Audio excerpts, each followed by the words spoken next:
So we're back to the duck breasts that have now been smoked. So I cold smoked them yesterday, and we're about 20 hours on now. They're just hung in the garage.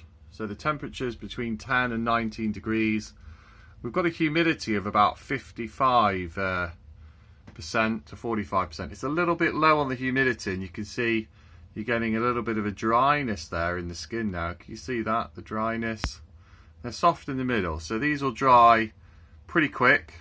If they go a little bit quick, what you can do, if you pop them in the fridge again, see what you do is you pop them in the fridge and they'll just rejuvenate a little bit. The skin is already drying out, like we can see with that first one.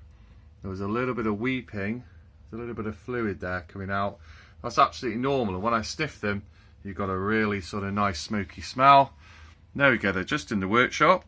And we're in the middle of winter, so the temperature's just nice, and so I reckon could be about a week, maybe 2 weeks.